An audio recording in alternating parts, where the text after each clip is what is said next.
When I felt powerless, yes, almost every day. In Gaza, that's the only place that I know. Everyone is in the same situation where they are locked in this tiny strip of land. Everyone thought it would end in a few days. Days turned into weeks, weeks turned into months, months are now turning into years.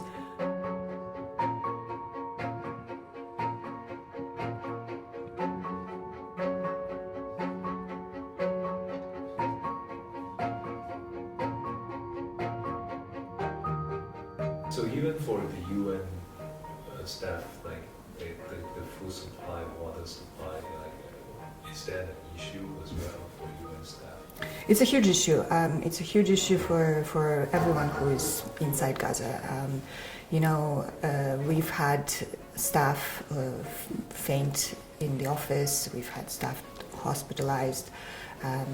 We have, of course, and I'm speaking now of the greater humanitarian community, not just OCHA, but the medical staff who are working inside hospitals. They're usually based there, and they're working 20-hour days, and they're living inside the hospital, and they are working in these impossible conditions where there's a huge lack of food. So all these workers are working in these impossible conditions with a massive lack of food, and they are malnourished themselves. One of the I can give you an example. For example, when we're coming, usually we try to bring, of course, everything that we need for 6 weeks or more in a huge suitcase, but we're only allowed to bring one suitcase. So you try to fit your food, your clothes, and whatever else you need for that period of time. And then some friends ask me to bring things, the main thing that I'm being asked right now to bring is vitamins, because people just have they don't have a nutritious diet, or their diet is just very erratic and completely lacks in nutrients and vitamins. And a lot of people are hospitalized for extreme exhaustion because they're not eating. We talk to people who don't eat every second or third day, including staff who are telling us this. So it's a very, very serious issue there. The question. So the humanitarian supplies to Gaza have plummeted. Could you give us some data for clearer understanding? Your phone, please. And then when the ceasefire failed and the crossings were closed, shut off completely to the entry of all aid and all supplies, nothing came in for 80 days or so, and then basically for those 80 days, actually it was more than 80 days, so for that period of time that nothing was entering, we then had to daily conduct this impossible exercise of basically looking at what we have and seeing how we can prioritize it and make sure that it goes to only the most dire needs, and stretch it for as long as possible. So of course food is the key staple, right? So and it's the thing that keeps you alive, along with water. So with food, what we did through, of course, the World Food Programme, the UNRWA, UN Relief and Works Agency, who are the biggest food actors on the ground, and so they, through their food partners as well, they took a stock of what they had, and the first thing that they were doing was focusing on food parcels. So they were distributing food parcels to the people as much as possible.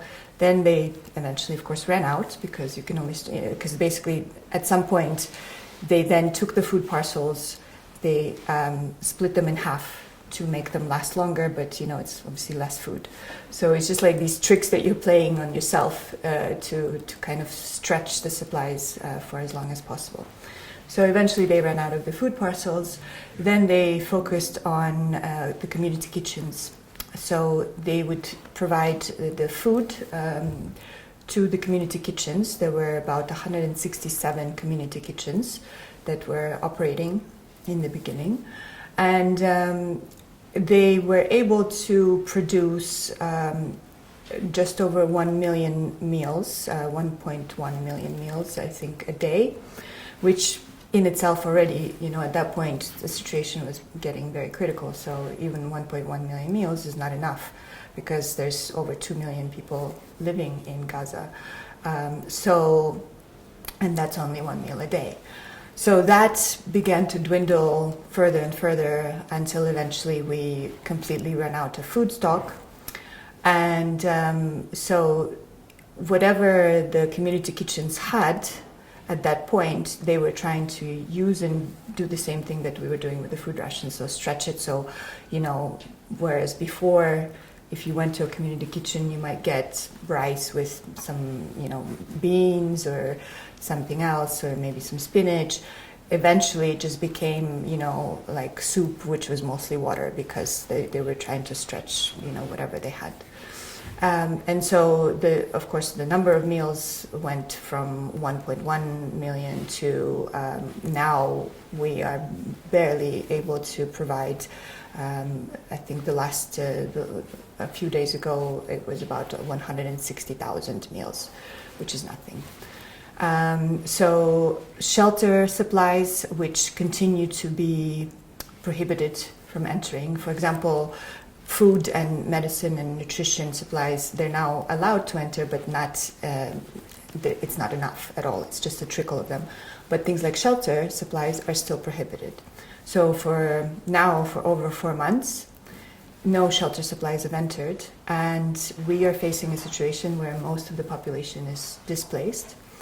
And many are basically, they're running with a shirt on their back when they're told to leave once again, wherever they're staying. So they're coming with there's nothing, and we have nothing to offer them.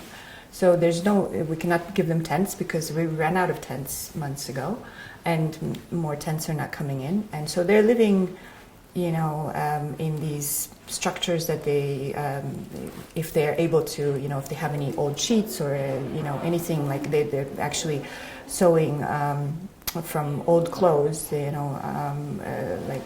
or blankets, just to get some kind of cover. And those who don't have even that, they sleep outside. They sleep in the streets. I've spoken to families who basically say, the men in the family will sleep outside, and then they'll put the women in the tent to have it a bit more safety and privacy, and so they will sleep like that. The same thing with medication. The hospitals that are still barely functioning, and at the moment less than 40% of all medical facilities are operating. But to say that they're operating is a stretch sometimes, because the ones who are struggling to operate, they are running out of everything as well, and things like trauma supplies, the most basic antibiotics, and of course, things for chronic medicine for chronic diseases and things like that. And we have to remember that everything runs on fuel, and the fuel situation was absolutely catastrophic. Since then, since last week, there's been very limited amounts of fuel entering, but usually what enters is not even enough for one day to run operations. So, we're living literally from day to day, and it's rationing only to the most critical facilities, just so that, because some facilities, for example, if you shut them down, the damage that will be done to these facilities, like water and sanitation, the membranes that will damage, you'll have to replace the entire, desalination plant. So we can't allow that to happen. So these are just some of the examples, but basically the supplies that are being allowed to enter now are extremely insufficient and really negligible compared to the needs on the ground. I've worked in probably 7 different, at least, crisis countries, and I've never been in a situation where 100% of the people are in need of aid, and that is the situation in Gaza now. You know, I think what makes it unique and so critical and urgent to address is the fact that in any of these countries that I've mentioned, if you have legs and if you have, you know, the means to apply for asylum, or, you know, or just even walk, you know, across a border and just say, you know, you are trying to flee war, that's mostly possible. In Gaza, that's the only place that I know where it's not possible to do. You know, everyone is locked in, you know, and there's nothing you can do. It doesn't matter how much money you have. It doesn't matter, you know, who you know, and you know what you can do. It's everyone is in the same situation where they are locked in this tiny strip of land under, you know, these horrific conditions. Also, besides the shortage of supplies, what are the other difficulties in distribution? What is the biggest challenge in your work? So one of those challenges is the lack of access that we've been talking about. So if you look at the territory, the map of Gaza, only basically people have been pushed into about 12% of all of Gaza. So only 12% of it is not under displacement orders or, you know, under military control, where there's boots on the ground and, you know, troops on the ground and ground operations taking place. So that 12%, you know, where you have the people who have been displaced so many times and they are living in these conditions for 21 months and they're exhausted and they don't know how they will, you know, continue.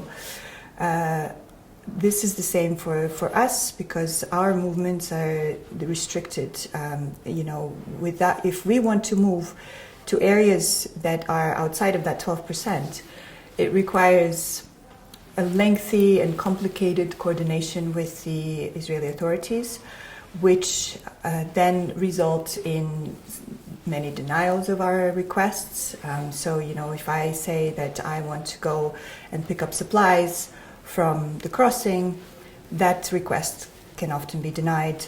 Or if it's not denied, the day that, you know, so we apply the day before, then the next day, if it's approved, it's the same thing as the rotation.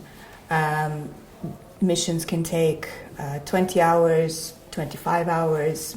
We've had missions that took 46 hours to pick up from, you know, a distance of 20 kilometers, basically, to go down and up has taken 46 hours. Because, again, these waiting periods and getting stuck and, you know, operations ongoing. And then other times we get to a certain point and there's an incident and something prevents us from continuing, that we cannot move on, and we have to turn around and try again the next day. So I think this is one of the biggest things that challenges that we have now is lack of access and consequently you know, lack of the constraints on being able to provide services to the people in need, because all of our facilities are affected by these orders and these movement restrictions. Where I was on one of these missions where we were picking up supplies, and you know, as soon as you drive into Gaza, it's thousands, maybe tens of thousands of people who are coming out of every direction, and all they're trying to do is basically grab a, you know, bag of flour, because, and they, you know, they're very clearly famished and starving and desperate, you know, and they're willing to do anything just to see if they can manage. So this is what is happening right now. So This war has been the deadliest for in terms of deaths of aid workers anywhere. If we look at just last year, it was the deadliest year on record for humanitarians. So far, since the beginning of the war, over 400 staff have been killed. Over 400 aid workers have been killed.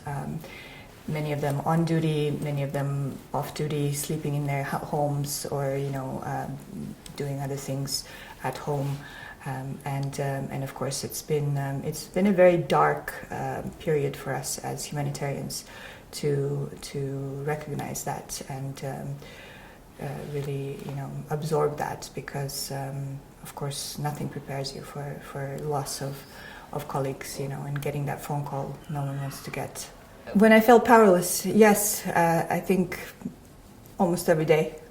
I mean, it's where we are now in Gaza at the stage of the conflict in Gaza is it's an extremely frustrating stage, because we have seen it go from this explosive stage in the beginning, and the chaos and the really not knowing what will be, and everyone thought it would end in a few days, and days turned into weeks turned into months are now turning into years, and we're now in this such desperate stage where people are starving, dropping dead in front of our eyes, and because of hunger, because of something that is so easy to address if we only had the means, and if we only were